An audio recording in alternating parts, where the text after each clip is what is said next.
Hello， 大家好，歡迎嚟到感情台嘅觀塘福利會，我係白兵，我係燒牛夾大，今日有小富婆，唔係小富婆換咗呢個卓名瑩係啦。 Hello，大家好，我係卓瑩。Hello，咁啊，點樣認識卓瑩咧？就係因為我同佢影過相啦。咁啊，跟住咧又IG 咧碌到咧，你嗰啲好嘢好得意嘅，即係唔係話靚相咁簡單。有時碌到我，譬如上次碌到呢個陳志雲個節目，跟住就有埋阿七師傅喺度嘅金牌紅人，係啦，係啦。咁我又覺得咁得意嘅。咁跟住仲有咧一樣嘢勁嘅咧，就係卓瑩有一間醫美。而我係幫襯過嘅，係你都有啲係啦，我係有。喂，我多謝你啊！你即係我其實唔係修輯啊，我做脫油啊，即係頸啊、膊頭有啲細細粒嗰啲啦。有時咧摸到唔舒服，走去脫啦。你唔脫係唔使死嘅，咁但係我就想脫啦。咁跟住咧就問咗幾間，點解要問幾間咧？因為我有一次舐過嘢，有一次咧去做 facial。咁啊，去做 facial 咁啊，普通做 facial 咯。咁其實係阿 Honey 介紹我去嘅嗰間 facial。咁啊冇所謂，普通做個 facial。跟住佢問我，你有啲油喎，你脫唔脫埋啊？咁樣。咁跟住咧就好啊。咁冇問幾錢，我冇問幾錢。跟住我就跟住佢整咗幾粒咁樣啦。跟住埋單嘅時候，佢就話：嗱，平時咧脫油咧就380蚊一粒嘅，係都唔貴啊。咁跟住而家就算啦，齊頭計你3000蚊啦，咁樣就10粒，但係咯，唔止10粒嘅，我諗幾粒啦，我諗接近10粒啩咁樣。咁跟住好多粒喎咁跟住係我諗7-8粒咁嗰啲啦。咁但係我打咗個突啊嘛，即係心裏面冇諗過係呢條數啊嘛。咁個 facial 先幾嚿水，突然間入去諗住擺呢幾嚿水，變咗擺呢幾千蚊咁樣。咁所以今次我問定先。咁跟住阿卓瑩就報埋價，好實惠嘅價錢。咁我好實惠嘅價錢，我都預咗即係 OK 啦，一般啦，冇乜期望。但係哇，去到卓瑩嗰間醫美靚到咧甲級商廈，跟住酒店式嘅裝修。好靚嘅喎，裏面我唔知你呢個叫摩洛哥風啊定係咩風啊？即係嗰啲即係橙橙地、紅紅地啊，咁入到去好舒服嘅。跟住嗰日又好陽光，好鬼靚嘅個地方。跟住做即係個過程又舒服啦，又送埋個 facial 啦。咁所以我覺得我係多謝你嘅。咁啊，大家如果想知嘅話咧，我都係唔會話俾你聽嘅。咁啊，大家自己去卓瑩個 IG 嗰度。係。咁我哋開頭討論下就係點解會嗱？我哋首先我哋又知你有開呢啲嘅診所啦，然後你有讀中醫啦，咁係邊樣嘢先嘅咧？我係開咗醫美先嘅，咁跟住之後就喺大概2年零3年左右啦，跟住我就去咗中大嗰度就報讀咗而家個中醫碩士班。係中醫嘅碩士，OK，犀利啊！係咁啊，當初點解會做醫美先嘅咧？當初有少少機緣巧合嘅，其實我本身咧讀緊大學嘅時候咧，咁你個人本身都貪靚㗎，就真㗎啦。跟住咧初咧就興起咗半永久化妝，你哋有冇聽過？即係咧有排啲女仔係啦，漂眉啊、整睫毛啊，叫做半永久紋身我就知。都有都係嗰期嘅。其實係嗰諗嘢。係啦，差唔多嘅，只係個墨水唔係好痛啊，針唔係好痛。咁跟住咧，我就去咗學啦。學完之後咧，本身都係喺 hall 啊嗰啲咧，有時幫我啲 friend 做下咁樣，即係我都冇。你幫佢哋漂眉？係啦，即係做喺 hall 嗰度啊，即係有約下。即係喺 hall 嗰個門口嗰度掛塊牌，跟住咧我哋呢度咧婦科聖手係啦，唔係就可以入嚟幾多樓妙手仁心。咁嗰陣時有租下啲少少嘅 studio 出去咁樣嘅，係啦。咁但係嗰陣時都係玩下咁樣，我當練下攞個牌咁樣啦。咁跟住之後咧，中間因為我本身其實讀 fashion 出身嘅，係啦。咁我讀完 fashion 之後咧，我就去即係我做咗一段時間嘅嘢。咁但係咧做緊嘢嘅時候咧，就硬係有種願望，就係讀 fashion 嘅人硬係想自己開間鋪貼咁樣。係。咁跟住就你就間鋪貼入邊度幫人漂眉啦。其實係啊，但係我就係本身買咗衫先嘅，我去韓國入衫啦，泰國入衫啦，咁買。咁去你嗰陣幾多歲啊？嗰陣時就啱 grad 咗。唔係嗱，開得醫美咧就唔咩？我哋之前有一集冇出嘅，嗰個嘉賓都係做醫美嘅。哦，係啊，係冇錯，係啊，所以嗰個都小富婆嚟嘅應該。OK， 點解冇出啊？好似有啲嘢唔知講咗唔出得定乜鬼，我唔記得咗。我唔係佢話要剪咗其中一段啫，剪咗咋咩？係啊，剪咗咋，應該係唔會成集唔出得噶嘛。我哋成集冇出到啊！你咪講咖喱啊？係啊，我哋係冇出到啊嗰集。我冇出到，哎呀！佢係其中一段啫嘛，我轉頭話翻俾你聽啊，其中一段唔得嘅啫，應該。你再 double confirm，因為佢有通知我，唔知出唔出咁樣噶。哦，咁啊，咁我哋再傾。哎呀，咁唔緊要，我哋再請佢上嚟。再請咯，再請阿咖喱上嚟。阿咖喱本身就係佢自己係醫美嘅醫生，係啦，就係咁。好，唔緊要，你繼續講翻你。去做生意，係啊，做生意，揾錢就。賣衫，咁跟住咧去到咧，咦有啲叫做有啲盈利咯喎，跟住咧個心紅啦。賣衫賣到有盈利都唔容易嘅喎，好多。真係有普通嘅盈利，好多人賴嘢啊嘛。係啦，但係其實之後就賴咗嘢，因為跟住咧就覺得，咦咁我不如再好啲，即係俾啲 fitting room 人哋啦，因為嗰陣時係 online shop 咁樣做嘅。哦，明白。係就唔係真係賣地鋪啊嗰種。哦，一入鋪就賴啊！冇鋪嗰陣時齋係 online 就唔奶咯，係啊，係啦就冇奶，所以咧就有 profit 啦。咁跟住咧覺得有少少 profit 咯，就諗住不如租個 studio 啊。咁就開始奶啦。係啦，就奶嘢啦。跟住咧以為啲人會上嚟試身，點知原來係冇㗎，一個都冇。咁咧每一日喺度嘥個租錢啦，係啊，唔知做咩啦。跟住喺嗰度我又唔係真係做到好多嘢喎。嗰陣時又唔係話叫做好多生意咁樣。咁然後咧就覺得好揦脷嘅，即係對我嚟講嗰陣時已經好貴㗎啦啲月租，然後就諗不如我喺呢度即係叫做做其他用途啦，咁就諗起咦其實我嗰陣時整眼睫毛都做得幾有興趣自己，咁我不如接翻啲客啦，咁於是咧喺嗰度就買咗張床，就算啦，平時咧就我嚟做倉，但係有客嘅都照接啦，咁就由嗰陣時開始嘅，係啦。咩點解直眼睫毛？直眼睫毛同埋漂眉咯。哦。咁跟住點知咧？我得唔得？你帶嚟眼睫毛好長喎，你可以做嗰啲又濃又密。哦，係啊，好啦，有男仔做㗎，我真係有幫過男仔做，嗰啲叫咩？角蛋白睫毛咧就會翹起嘅，自然。男仔去到要翹起又會唔會略嫌？有略嫌有啲，你點知人哋攞嚟做咩啫？係啦，有啲即係我哋呢啲光陽啲就歡嘅。人哋可能職業需要咧，喂，即係我同師傅啲光陽啲好似唔係好啱個眉毛，翹出嚟又唔係咁好睇。有啲人咧係生理咧，因為佢睫毛倒插啊，倒生啊，咁我又冇，佢要整翻去翹少少，係啦，都有呢個 case，所以都有接過啲男嘅客人整睫毛嘅，咁。係啦，總之就係誤打誤撞由呢度開始，點知咧接睫毛啦、眉毛啦嘅客咧係越接越多，已經超於我賣衫嘅 profit 啦。係。咁跟住之後就算啦，加上我後期就覺得你好明顯咧做緊兩樣嘅嘢嘅時候，你就知道自己嗰個喜好喺邊啊。即係譬如我賣衫咧都開心，但係咧我發現我係好厭倦成日要去影相啊，跟住要去入貨啊，我好唔中意做呢啲嘢。好攰啊！係啦，咁有好多文書嘢啦，因為你要整理個 website，係啊，又要記錄翻啊，嗰啲出入貨嗰啲，各樣嘢好多 admin 嘢做。係啊，你自己嗰個興趣咧，你會好明顯睇到我整完個睫毛咧，如果人哋好靚，我幫佢會影個 after 噶嘛。哎呀，咁就好開心啦。J 咯，即係我我整得好靚啦咁樣。即係今次幫個客，哇條眉畫得好好，就會 J，OK。跟住就咁好開心啊！係啦，向住呢個方面咁就慢慢發展到依家咁樣。咩啊？你中間 skip 咗咁多嘅？跳晒嗱，我咧今日識個男仔，之後生仔咯，咁樣咯。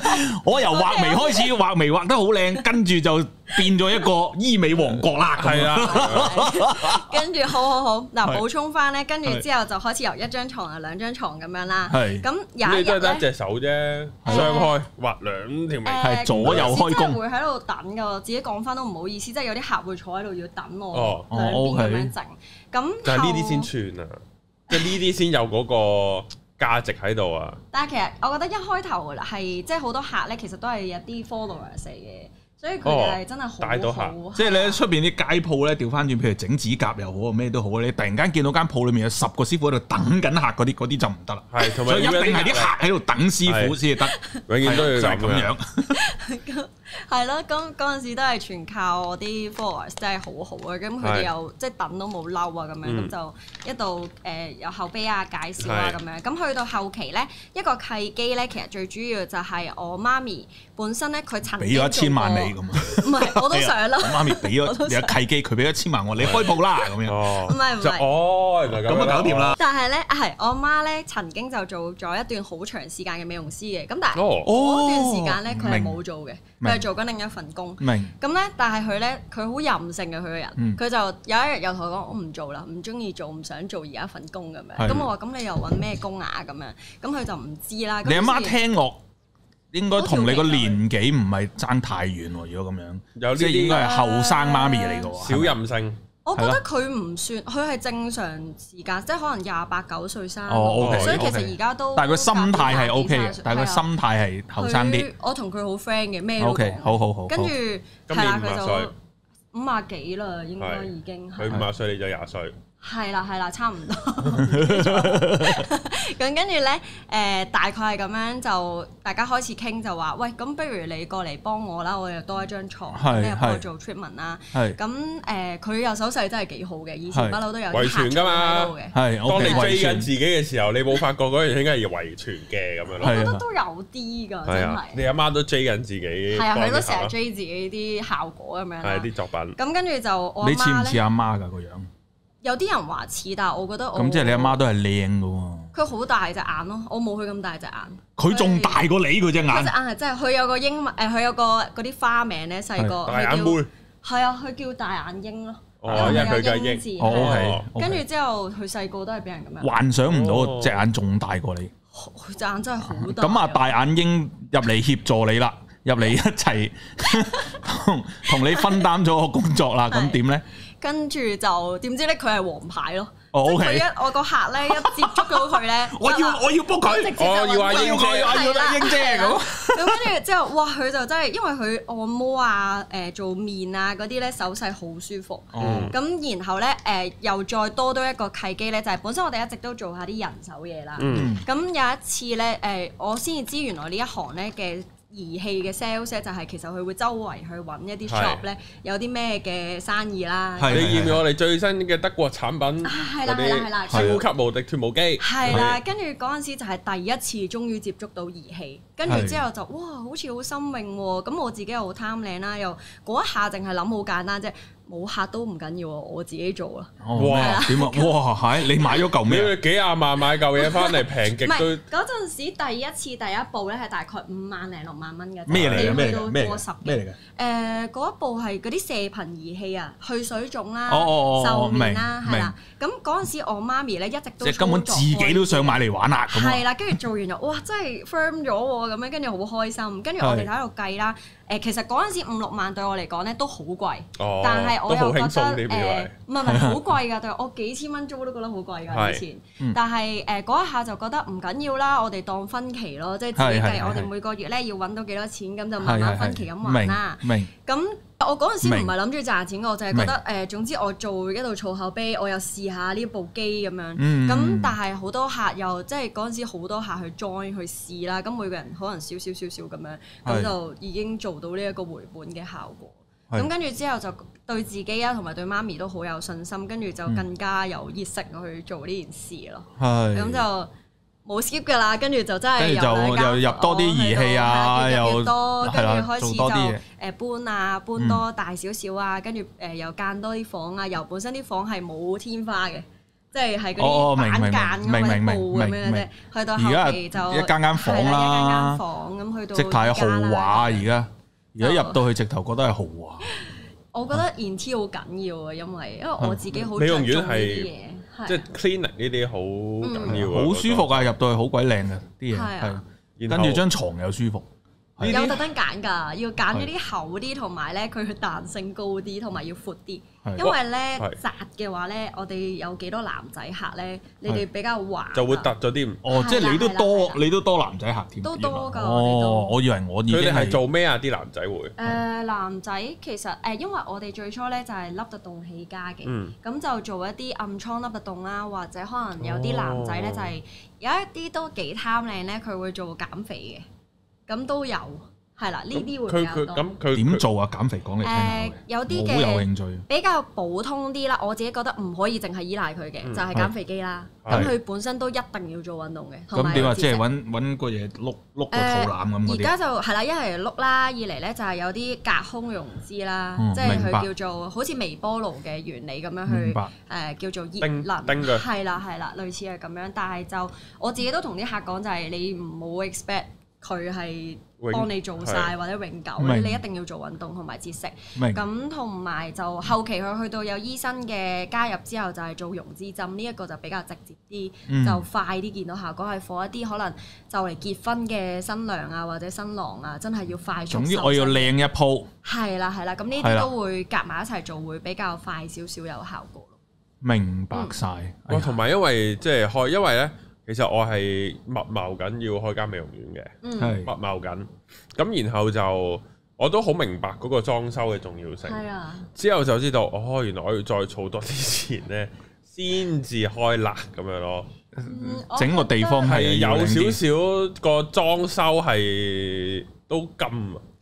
金啊！我諗我每一間個租都已經金㗎啦，係啊，但係個裝修仲金。最貴就係個租同埋個裝修咯，即係你一開業跟住就係儀器啦。係咁點解走去讀中醫咧？都又冇話發達啦，但係咁都做得幾好啊！我覺得係同我本身個人有關係，因為其實咧我好多前輩同埋我啲 friend 咧都有鬧我，就係覺得呢件事係低能。因為我讀中醫低能，定係邊樣嘢？我覺得佢唔係講讀中醫低能，而係佢覺得讀翻書呢件事。咁而我點解會讀書咧？其實就純粹我個人嘅求知欲有啲頗強。係咯，點解讀書好好啊？讀中醫又好好。係因為咧，我係以前計數咧，譬如咧，如果有一條式喺度咧，我計完之後，我點樣講咧？我計唔到嗰個答案出嚟啦，或者我計完之後，可能個老師同我講話，總之條式就係咁，你記住條式你就會計到個答案。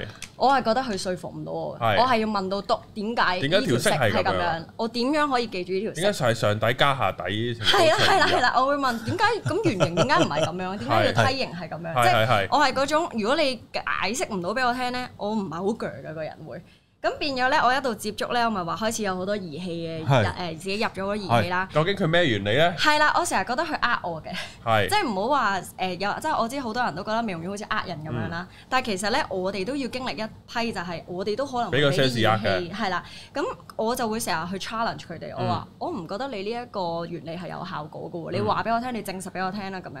咁好多時佢哋又未必講得好詳細啦。咁其次就係我做耐咗，接觸嘅客多咗，因為嗰陣時做暗瘡多啊。咁其實咧，突動啊嘛，係啦，我好多美容嘅 treatment 咧，都幫到佢哋改善咗唔少。但係去到有啲譬如多囊卵巢症啦，跟住可能係佢油脂發達真係好勁嘅。咁我其實幫唔到佢翻嚟嘅時候，可能大概3-4次，佢又會反覆。咁其實呢啲係內在嘅調理咯。咁我嗰陣時就覺得我幫唔到，我去到呢個位幫唔到咧，我唔係好。即係我個人就唔係好舒服。即係嗰次佢換完皮係靚仔咗，係畫咗，但係時候好靚㗎。佢3個月之後又爆翻轉頭，冇3個月啦應該。係其實咧好多時佢應該好快又翻嚟，但係佢通常可能有啲人係隔2-3個月翻嚟㗎嘛。咁我會覺得嚇冇理由喎。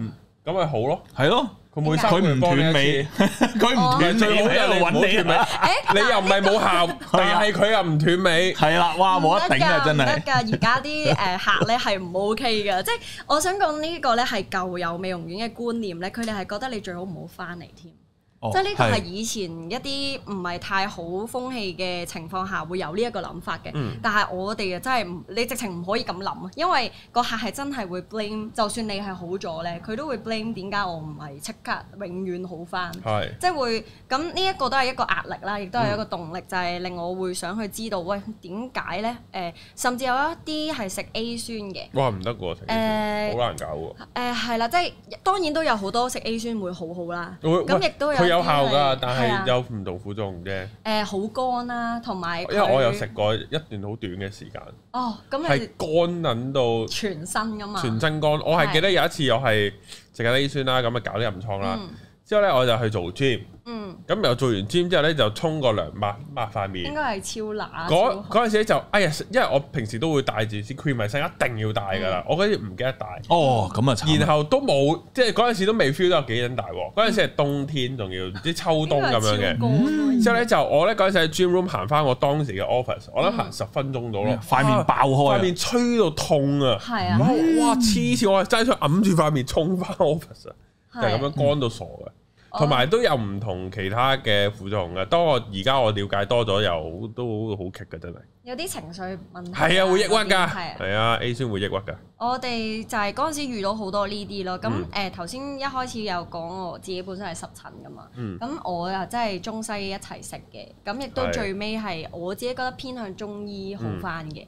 咁所以我本身已經係比較信呢一樣嘢咧。咁就咁樣去自己喺度 search 咯，我不停去 search 有啲乜嘢我係可以接觸到醫學呢個行業嘅，因為我自己都想知，同埋我有時會覺得自己唔夠 quality 即係會㗎，即係好似我對呢樣嘢認識唔夠深。係啦，即係我嗰陣時其實我刨咗好多書啊，刨下啲台灣嗰邊嗰啲皮膚科醫生好中意拍 YouTube 㗎嘛，即係我煲好多啦，咁其實知嘅嘢咧都唔少嘅，我都講到俾好多客聽嘅。但係問題係我自己對自己嘅要求咯，即係我覺得咁我好似講就只係 copy 一啲醫生講嘅嘢，copy 啲書講嘅嘢。佢哋係咁講咧？係啦，即係又或者可能我甚至我自己啦，會覺得啲客應該會覺得你有咩 call 你去咁樣去講咧咁樣。咁於是我自己就想去成為呢一種嘅。咁而家讀咗個中醫，因為咧我對於呢個濕疹咧，一聽到即係我有少咁樣，因為我本人冇嘅，有少痕。係咧，我聽到啲痕嚟嘅。我本人冇，但係我個細仔有。阿細 B 有啲。你唔同我哋個 common friend 講嘅嚇？有啲咁啊，唔係好嚴重，好易搞嘅呀。係啦，咁啊，我想問下，你讀完中醫有咩想可以幫到你搞下啲濕疹咧？其實咧，我而家讀咗第4年啦，但係其實好多醫生咧都係中西醫都係話冇得斷尾嘅，即係呢個係都幾 firm，暫時係現有嘅醫學係斷唔到尾嘅。但係咧你可以做最advanced 嘅咧，就係做嗰啲免疫針嘅治療啦。係啦，咁但係嗰啲降低免疫力，等你冇反應佢唔發嘅啫喎。佢嗰啲生物製劑就都又唔係完全降低你個免疫力嘅，但係佢一嚟啦其實最大嘅壞處就係好貴啦。因為可能打一支針係講緊3000幾蚊一支。師傅大把。哇！你講呢啲，有錢都可以。佢未痕到我要同佢打啲咁貴嘅針啊！試兩針即係輕啲，係啦，即係唔係即係輕微嘅？你有咩係啦？有咩幫到手咧？飲食啦、外敷同埋針灸都已經夠。如果真係講緊好輕微外敷係點？外敷就係用一啲，因為我哋跟診咧，D 醫師就係會自己整一啲嘅藥粉啦，咁變成一啲膏貼。OK。係啦，咁就敷。咁最主要咧就係收水，即係嗰啲膿啊，跟住傷口。冇，佢都未有到膿嘅地步，冇咁嚴重。咁如果冇咁嚴重，可能針灸同埋內服藥都已經 OK。最緊要唔好俾佢係咁拗咯。我媽咧好得意，我屋企咧有啲親戚買嘅靈芝孢子油俾我，咁啊食嘅，咁啊膠囊啦靈芝孢子油。我媽有日唔知點解，佢突然間諗，不如揾啲靈芝孢子油搽啦咁樣。咁但係佢，我唔知係因為真係靈芝孢子，定本身就係油係幫到手啦。油就幫到手。係啦，咁跟住搽咗落去，佢又真係淡咗又唔痕喎，阿仔，即係其中一樣嘢咁樣樣咯。但係好貴嘅嗰啲靈芝孢子油嗰啲膠囊，唔使搞。即係如果搽油得嘅話，就普通油都得㗎。係啊，用一啲厚重啲嘅 lotion 都 OK。好啊，好，冇嘢，繼續。因為我估好多觀眾都有啲濕疹問題，我越嚟越識多 friend 係有輕微啊或者重嘅濕疹。我有啲朋友嘅仔女係，哇！啲濕疹係重到啲同學見到係驚㗎。係啊，即係哇咁樣嘅你啲皮膚咁樣，尤其小朋友唔理解㗎嘛，你 feel 到佢會落雪㗎嘛。係啊，同埋我覺得都幾影響細個嘅自尊，即係我細個會俾男仔笑咯。即係佢會話：你點解咁核突嘅？你隻腳好醜樣啦咁樣，跟住你就會好唔開心咯。即係所以都幾影響小朋友嘅自尊，我覺得。明白。咁啊，而家可以即係有多啲方法去解決呢樣嘢。係啊。你問我哋個 common friend 啦，佢直接好啊，幾劑就幫到你嘅。如果好輕微嘅話，好啊，幾劑好，我問翻佢。咁我想了解下卓瑩呢個即係咁亮麗嘅五官啦。咁靚女啦，咁喺呢個感情路上又如何咧？係咪好順暢嘅咧？我覺得我唔。你幾多歲開始第一次拍拖？第一次拍拖係中4定唔知中3。唉，真係好羨慕啊！一聽到呢啲都唔關我事。咁你讀男女校定女校？男女校嘅，所以容易啲拍拖嘅。OK，好啊，男女我都係覺得男女校好啲嘅。如果我讀男女校，應該都會好早拍拖。係，我都覺得會。我都係去到 average 都係呢個。因為我係去到大學 Year One 咧，先至係變翻男女啦，叫做。因為我中學讀男校，就其實 Year One 已經即刻拍拖噶啦。所以我覺得我如果中學係男女校，因為我小學已經有女朋友㗎啦，但係小學啲女朋友係就咁嘻嘻哈哈嘅啫嘛，即係拖手咁啊，頂多咁係呢啲咯。咁所以我知道，如果中學係男女校，一定好早拍拖頂。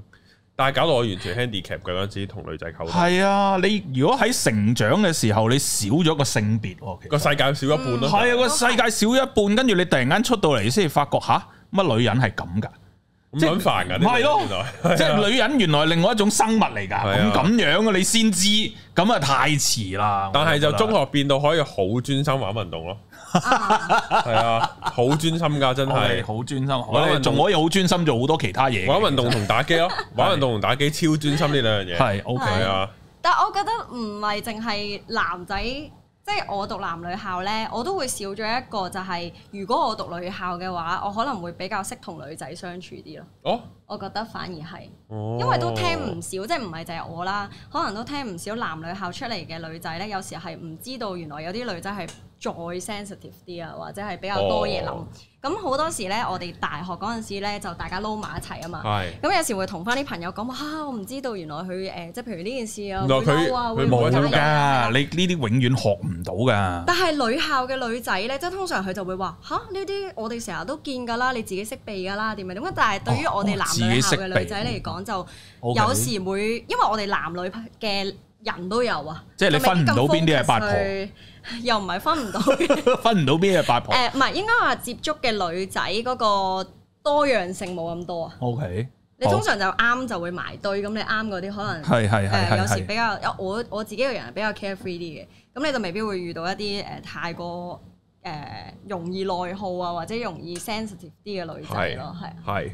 哦，咁呢個感情路上，感情路上啊，我覺得我都有好多挫折嘅，但係我唔會遇到啲真係嗰啲好渣嘅渣男，係啊，渣到直情係你聽到嬲嗰啲渣男啊。咁你中意咩男仔咧？你個咩男仔嘅質素啊？佢有啲咩優點你會容易啲喜歡佢咧？我細個即係講緊可能再都唔係好細個嘅，大學之前啦，大學嘅時期啦，或者我就中意一啲好幽默、好風趣，可以引到我笑嘅。在座兩位都係啊！我好中意睇你嘅 channel，所以都我真係有睇嘅，所以我知道我呢嚿嘢。哦，係喎，我有睇開㗎。你係有睇感情台啲女？感情台就少啲，不過我有睇阿慈咯，同埋 Fabia 咯。係。咁你另外仲有睇啲咩啊？你平時講嗰啲禮拜四嗰啲，同埋你哋平時講下其他人嗰啲，我都有睇㗎。講下其他人，例如你啱啱講下其他人嗰啲名咯。係。有趣。我頭先講咩啊？咁我啲片有冇同你啲中醫嗰啲嘢撞啊？我覺得有陣時我會粗疏啲，譬如我叫人曬太陽。咁有呢個身體虛啲，其實唔好曬得噶嘛。我覺得還好嘅，同埋我前排有好認真聽你做運動嗰個嘅，你講就話做運動其實對於減肥嗰個作用唔係好大。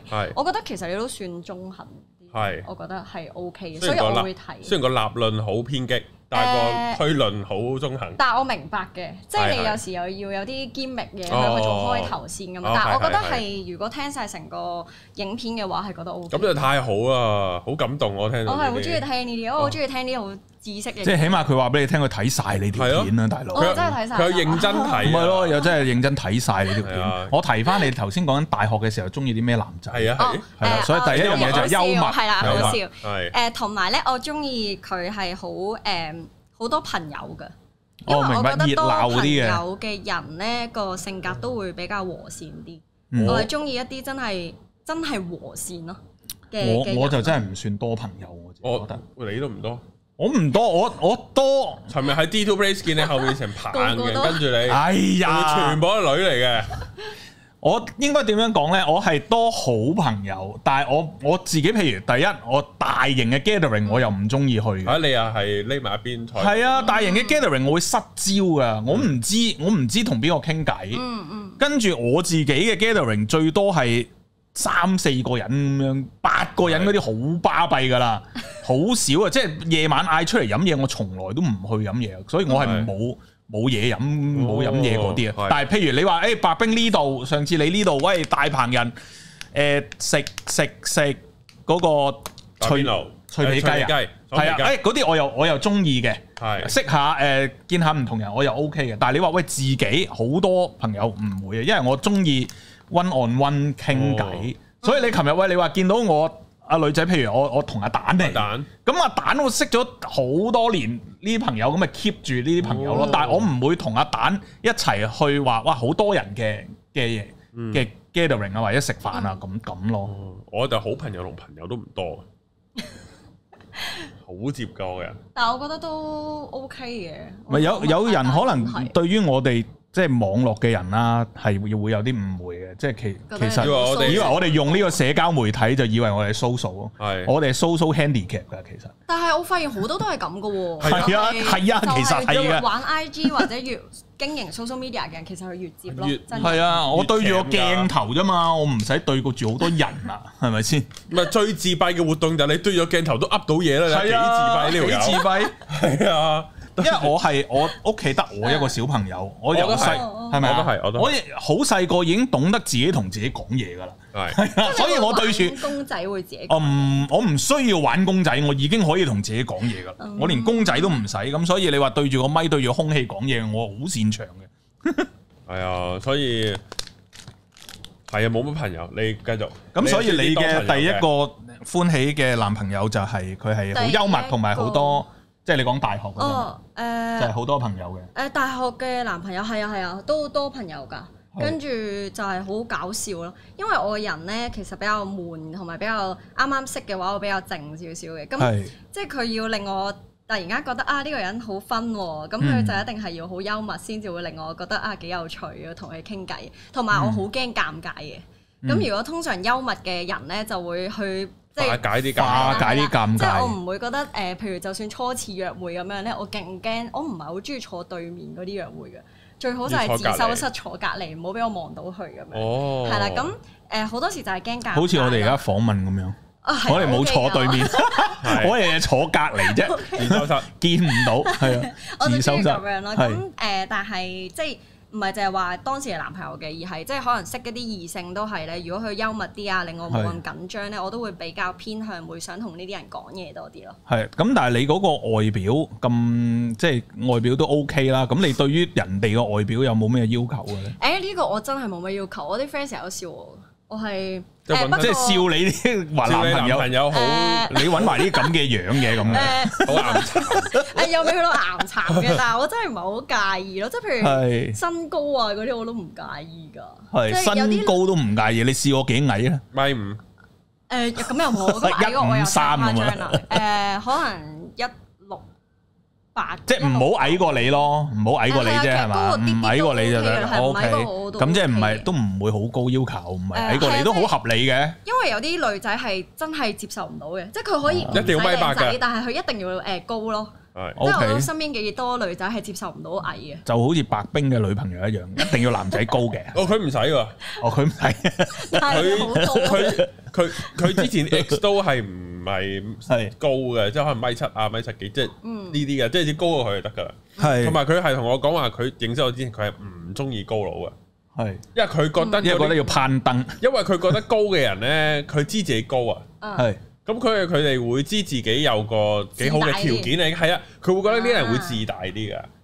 係啊，唔會啊，男仔唔會，靚仔就會，高未必係啊，高係少啲，因為你高你都仲好睇，你有啲身形啊，又着衫，係啊，睇好多嘢嘅。咁所以之後，但係佢識咗之後就發覺，我知點解啲人唔中意高佬啦，咁樣，即係佢知咗我之後先知咯，即係佢話係有安全感嘅咁樣。係，如果好高嘅男仔喺後面拎嘢咧，係真係有啲好心動嘅感覺嘅。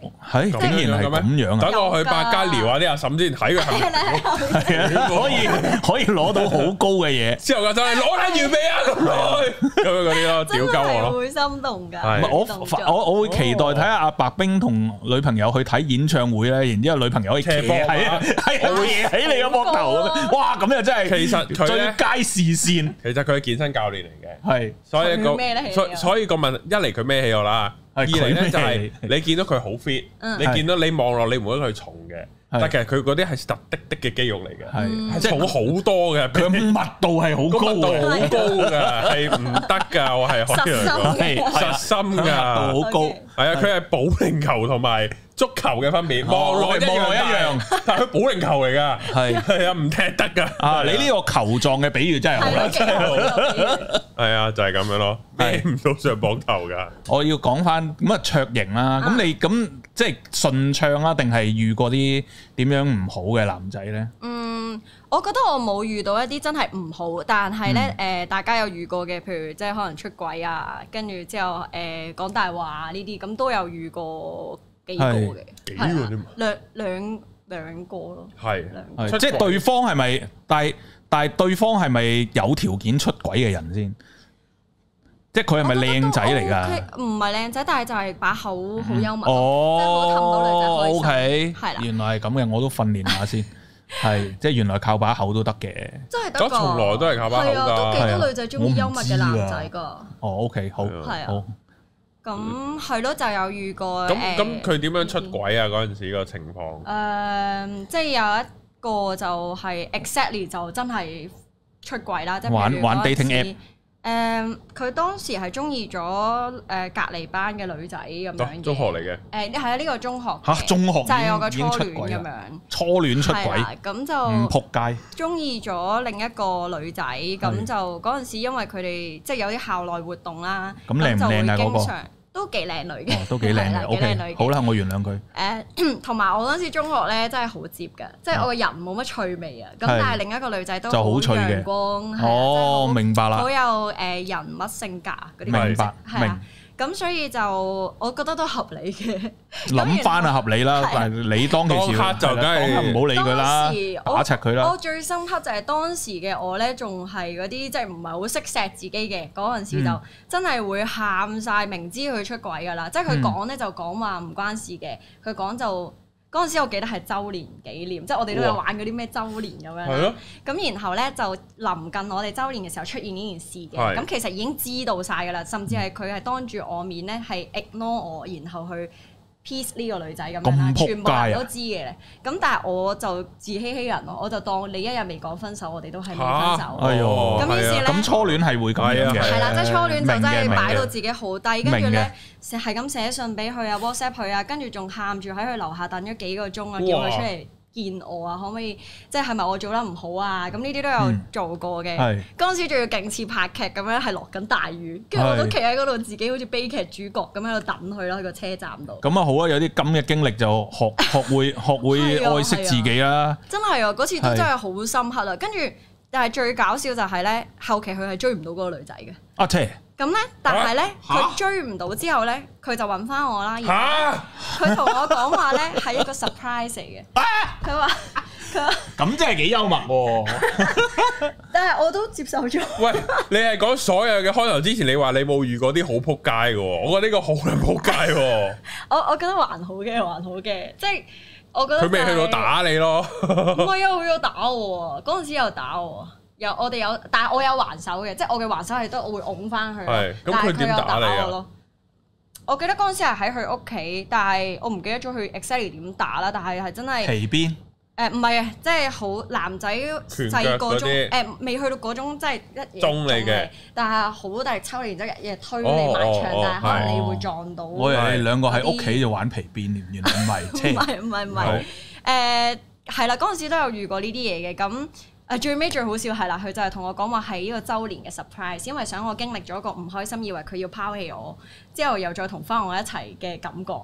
咁所以咧，我嗰陣時唔係佢講得出都唔奇怪啊！即係我覺得你奇怪，你接受啊，奇唔怪。係，其實內心知㗎啦。OK 好啦。但係即係嗰一下覺得盲目嘅嗰一下係啦，算啦咁樣。就算啦咁樣咯。咁不過咁樣講啦，但係其實佢平時除咗呢件事之外，佢平時都好錫我嘅。咁但係所以我就咁，但係連呢啲嘢你都忍得嘅，最後係點分手嘅咧？最後就係我都過咗差唔多大半年，差唔多1年度啦。咁其實佢 keep 住都仲係有時會見到佢同啲女仔 WhatsApp 啊，或者好多班上面嘅人都會講佢同啊邊個有好 close 啦咁樣。咁其實我已經對，即係其實自從發生嗰件事，我已經一度扣緊分，一度想走。總之慢慢飛歐啦。係啦，慢慢飛歐。咁去到最尾咧，就係適逢呢一個真係有第二個男朋友，就係咁啱我嘅學弟出現咗。咁我呢個學弟咧就唔知點解，其實我本身唔係好識佢嘅，但係我唔知點解佢知道晒我以前發生過嘅事啦咁樣。咁佢就覺得就呢即係我當時嘅嗰個男朋友，佢就覺得好差，唔應該我要受啲咁嘅嘢。咁佢就會所以學弟嚟拯救你啦。扮咯，點解係扮啊？我唔知，可能係故事咧，我都唔知啊。OK，即係但係嗰陣時就係咁樣去熟悉咗大家嘅，咁佢就慢慢 approach。咁我嗰陣時亦都開始覺得，唉，其實呢一段關係我都唔應該要再一齊啦。咁慢慢就飛歐去到冷淡，之後我都同佢講話，不如算啦，我哋咁樣咯。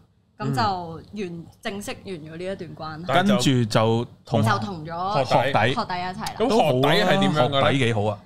好少可咁細個就姊弟戀噶嘛。都學弟係一個都係嗰啲其實我識親嘅咧都係好多人識嘅男仔嚟嘅，反而係啊，即係都係嗰啲風頭躉係啦，人氣王咁樣。OK。佢就係其實差唔多啦，但係都係一個好陽光嘅男仔啊，打籃球咁樣。係啦，一定諗係咪啲有運動啊，或者校隊啊，或者點樣有啲朵啊咁嗰啲啦。其實兩個都係嘅，另外之前初戀嗰個就都係打踢波啊、手球。一邊就係踢波，一邊就係籃球。OK， 大家擅長嘅嘢唔同啊。但係本身我唔關事嘅，只不過咁啱。明。都係有做運動。明嘅，好繼續。跟住一個弟弟咯，對我嚟講，即係同佢其實都冇乜太多嘢發生嘅，因為我哋一齊咗都好短嘅時間，咁但係就因為真係可能係弟弟價值觀唔係好啱。因為我爭幾多屆先？其實爭一屆嘅，爭一屆啫。我以為科嘅時候男仔方溫咁就過癮，聲都未變，毛都未出齊，咁就過癮啦。咁就接受唔到，太細。但係衰啊！小交啲方溫，聲都未變。唔係啊，但係男仔嗰陣時係真係冇咁早熟噶嘛。係啊，男仔係好，男仔低能啲嘅。係啊，即係女仔嗰陣時，即係譬如啦，好無聊嘅嘢係，譬如我細個咧已經會唔係，尤其是經歷過初戀之後咧，我就唔會有一生一世㗎，即係唔好講呢啲嘢啦。我哋咁細個，咁但係有時咧佢會因為呢啲嘢同我鬧交，即係佢會我要一生一世，我一定係要娶你㗎，我哋一定會結婚，冇可能你咁樣係唔會拍拖嘅咁樣，即係佢會有時講呢啲嘢，令我有時覺得好無語啊，即係我覺得唉，竟然唔係覺得佢心情，而係覺得佢幼稚。我個人唔係好浪漫㗎，我發現我對呢啲嘢係免疫。我覺得咁樣好啲啊，反而你唔講嗰啲反而可能可以係真。做出嚟咯，係啊，你唔好同我講呢啲説話。係啊，咁所以嗰陣時我會成日會因為呢啲好無聊嘅嘢咧，就會話哎呀你唔好成日咁樣諗啦咁樣。跟住我話我哋而家總之即係我哋維係到當然好啦，咁但係維係唔到你都唔可以成日咁執著。你真係好姐姐咁喎！即係你啱啱講呢段説話，真係好姐姐。咁跟住佢就會成日喊啊咁樣咯。佢係一個比較內心脆弱啲嘅男仔嚟嘅，但係佢都係對我好嘅。我自己覺得。咁但係你話好短喎，即係嗰段感情嗰段係嗰段感情係啦，唔係講緊個人係。感情好短，年半2年到啦。都唔耐啦，年半2年都 OK 啊！你中學咁多花多眼亂咁多嘢揀，年半2年算係咁噶啦。之後係咯，就完咗啦。咁咩事完咗咧？就係佢出軌啦。都唔係，呢個都唔算嘅，就係大家個價值觀唔係好啱，去到最尾真係鬧交鬧得比較多。咁成熟嘅可以，即係原來係價值觀大家最尾唔啱，因了解而分開。因為佢係嗰啲好需要安全感嘅男仔嚟嘅，即係我出街同朋友玩，就算嗰啲係佢識嘅，佢都會嬲啊，會鬧交。呢啲係女先至會。唔係啊，我細個都係咁㗎。係咩？係我好細個，即係即係你對你嗰啲好細個嗰啲女朋友都係咁樣。係啊。哎呀，我未經歷過添，可能天生個位，雖然唔知初咩做。係開心嘅，即係初你會覺得好似好咁緊張咁樣啊嘛。係但係當耐咗，有時真係，覺得好尤其是我撚煩大佢1年啦，我啱啱考完 DSE 啊，哦咁考完 DSE 你梗係狂歡啦，同係啦梗係開心啦即係咁辛苦讀完，咁但係嗰段其實最鬧得最多交就係嗰段時間。佢又爆偈啊！佢又要讀書喎。係啦，因為佢開始要佢開始要閉關啦，咁係啊然後又見住我成日出去同 friend 玩，咁佢個心理唔係好平衡。哦 Come on James，啊成熟啲啦，我已經去台灣旅行啦，咁樣咯。係啦呢啲咯。我嗰陣時 exactly 畢業就係同我啲同學去台灣旅行，佢係好嬲咯，好唔中意。係因為有男有女嘅，但係佢就覺得唔應該。你哋全部有搏嘢㗎，一定係個內心係 sex 咁 party 啊！佢個內心係咁諗㗎就覺啦。得唔應該有男仔。你覺得呢個學弟會唔會係我哋嘅聽眾嚟嘅咧？我覺得啊，其實我哋後期都失聯咗啦，我都唔係好知。因為如果阿學弟你聽到嘅話咧，我真係話俾你聽，你係需要即係如果你一生一世嘅話咧，你真係需要 offer 自由嘅，即係需要 offer 信任同埋 offer 自由啊，所以先至可以有一個長遠嘅相處啊！即係我講翻話俾大家聽，以一個結咗婚嘅人嚟講話俾大家聽，係啦。咁但係咧，我而家咧有擔心一樣嘢。即係頭先講喂，你拍拖係喺中學拍拖咁就咁啫。你如果而家拍拖咧，你會唔會會諗埋即係對方嘅一個收入嘅問題或者財產嘅問題咧？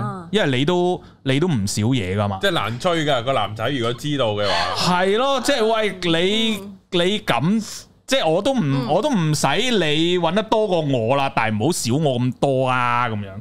即係呢個係咪一個問題咧？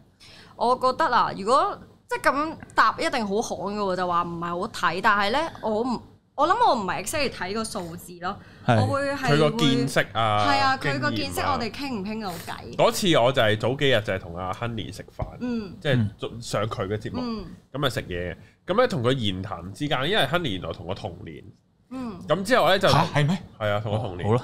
咁然後咧，我就同阿 Honey 嘅傾偈嘅過程咧，我就完全 feel 到佢嘅見識，同埋佢嘅經歷咧，真係非常之豐富。之後咧，佢成日喺度唔知呢排喺度成日喺度問人，喂，有冇仔介紹啊？咁樣。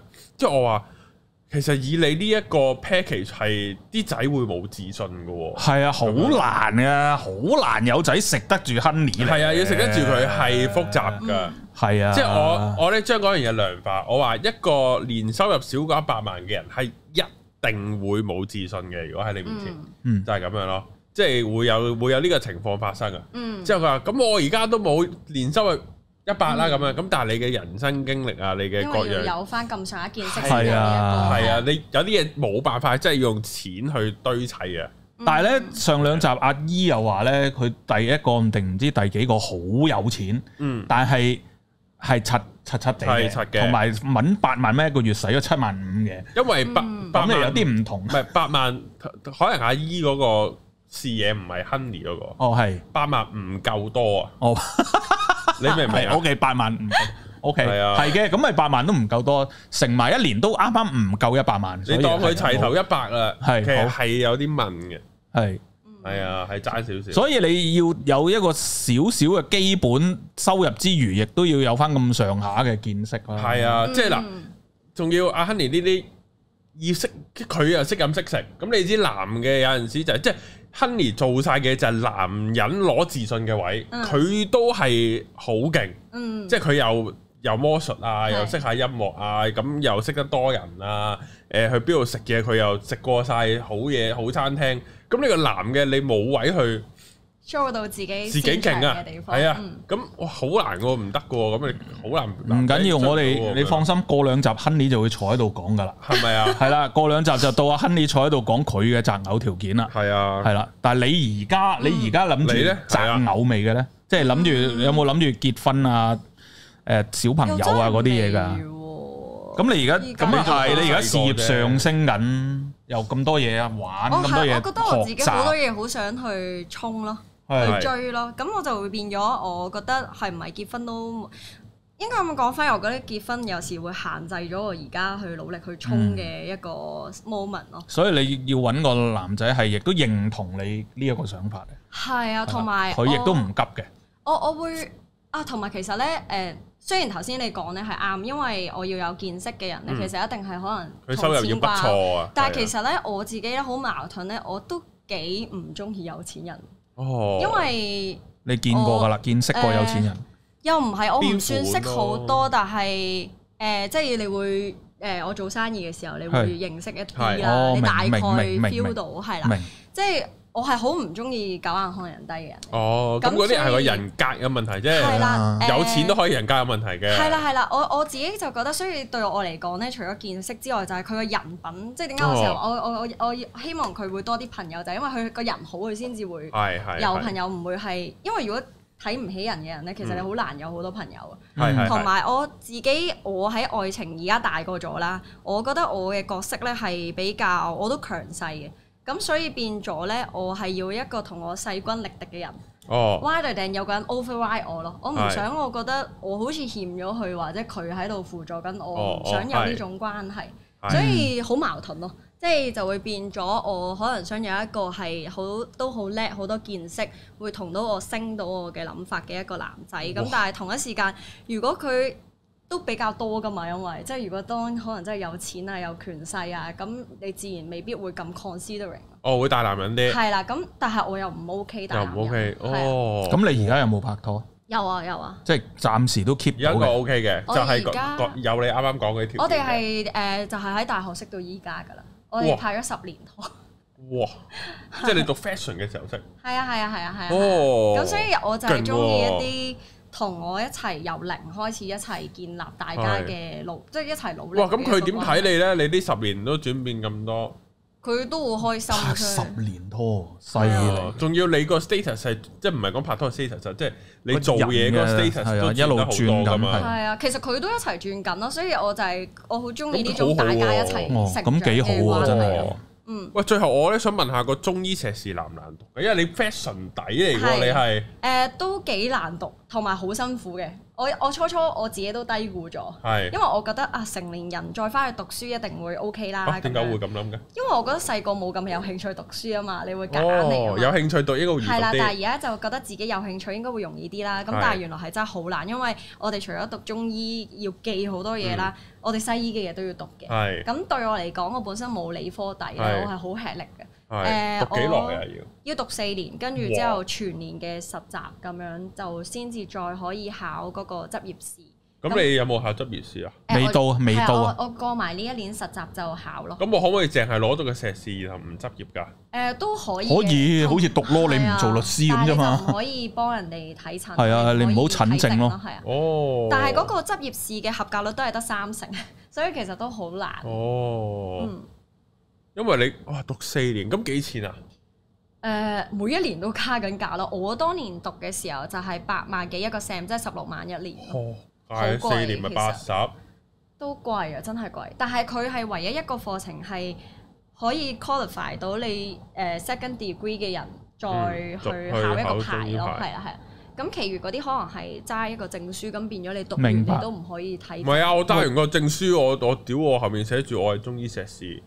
咁啲人覺得好撚勁㗎啦，都係㗎，因為如果你有睇我啲片咧，你都可能會久唔久見到啲留言，你又唔係醫生，你係醫生咩咁樣？係啊，你總會見到啲留言㗎嘛。即係我咧前排有啲諗唔開，屌我去淘寶淘個學位翻嚟先。喂，但係咧嗱，即係我想講少少咧，尤其醫生嘅少少壞話，我好簡短咁講一次啦。因為咧，原來醫生咧，我認識啲西醫咧，佢嗰個認識啊，嗰個範圍咧係好狹窄嘅。係啊，即係咧，我自己 live 有講過，我曾經有驚恐症。驚恐症咧就係好簡單嘅啫，你突然間個人。你生理上冇遇到啲好驚嘅嘢，你冇俾獅子追，你冇見鬼，即係搭地鐵嘅啫。係啦，但係你突然間嗰個生理作出一個好驚嘅反應。好啦，我發生件咁嘅事，跟住我睇我嘅家庭醫生，睇心臟科專科，睇腦神經外科。因為點解會睇呢啲啊？我驚我係咪中風啊？啲心跳咁勁啊，有頭暈。睇呢啲冇一個人講到俾我聽。你係驚恐症，你唔係佢淨係講到俾我聽，你唔係中風，你唔係心臟病，你唔係甲亢，你唔係乜唔係乜，但係冇人講到俾我聽，你可能係驚恐症冇。直至我自己好彩撞到個精神科醫生，有個客係啦，係我個客，咁先至話到俾佢聽，喂，你係驚恐症，跟住搞掂咗。所以即係唔係話喂醫生就喺嗰個 general 嘅一個常識上會識好多咯，反而調翻轉，我覺得中醫我自己覺得啊，中醫要識嘅嘢可能係闊少少，可能每一個範疇冇咁深，但係佢會知得多少少嘢，係啦。我咁樣睇中醫多啲。哇！要讀4年都金喎，咁如果我淨係攞個碩士，我就唔使考嗰個試，我又唔使讀完4年加實習就得啦。即係仲要實習啊？係，我哋有1年實習喺度。要實習1年啊？係啊，就咁我咪冇得做 YouTuber 咯。都可以㗎，我而家都有拍。咁佢都繼續拍片㗎。我都有照拍，就辛苦啲咯。我呢幾年咁咪好辛苦咯，係㗎。我呢幾年就係一度讀書，一度管理公司，跟住一度做 social media。實習要實習幾耐？要點樣實習？其實由第1年開始已經要㗎啦，咁但係時數好短嘅啫，即係可能係中間。喺邊度實習啊？我哋通常賽馬會或者博愛咯。中醫院啊？係香港未有中醫院，但係佢有啲中醫診所區域嘅，係啦。咁就喺博愛賽馬會比較多。咁最尾嗰1年就係依家我呢1年啦，咁就係喺全年一係揀廣州，一係揀深圳嘅中醫院。仲要要翻大陸啊！係啊，所以我而家係喺嗰邊 stay 咯，要。嚇！哇！咁我讀唔到啊！要係。我真係讀唔到。跨境就真係爭。同埋我啱啱諗，如果我讀完第1年，咁我有我自己嗰啲唔同見解㗎嘛。咁我去撚到賽馬會，譬如我係實習嘅，但係我講啲嘢同我讀中醫嗰啲完全唔你又唔啱啦，咁樣唔得。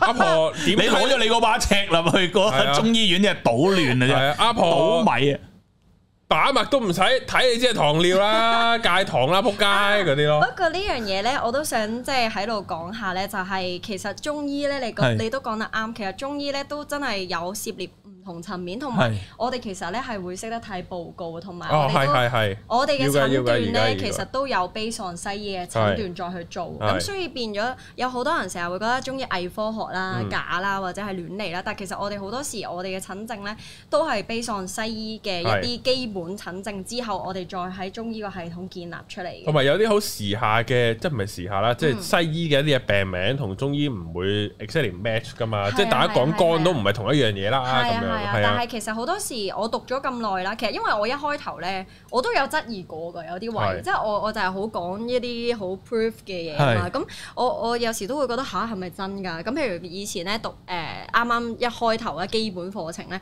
佢就話譬如個腎咧係藏血有血嘅咁樣。咁我嗰陣時你基本現代科學你就係諗腎都係精啊嗰啲咁樣嘅嘢嘅啫。咁但係後期你就會發現而家原來現代醫學就係話人一生出嚟個 BB 咧，第一個造血嘅地方喺邊度就係喺腎。即係其實有好多嘢都係吻合嘅。咁同埋中醫腎主骨啊，咁我哋其實係會生骨髓喺呢啲位啊。咁其實我覺得係古人唔係好識將呢啲嘢講出嚟。或者佢由時代喺文字上嘅應用啦，資訊嘅傳遞。係啊，即係有個好咩㗎？有個好鬼搞笑㗎，就係嗰啲中醫咧叫你可能煲藥咧，你要中午飲嘅。咁但係原來佢咧要你中午飲咧，其實佢前面個 interpretation 咧，你要倒推翻就係，但係你要係翻500年前啦。然後如果你煲呢班藥，你要12點飲，咁點算啊？你要朝頭早就煲咯。你要6、7點咧就已經去採集咗啲露水先，然後咧又開始再集啲藥，然後咧再煲就12點你就飲得啦。咁所以佢成條方係。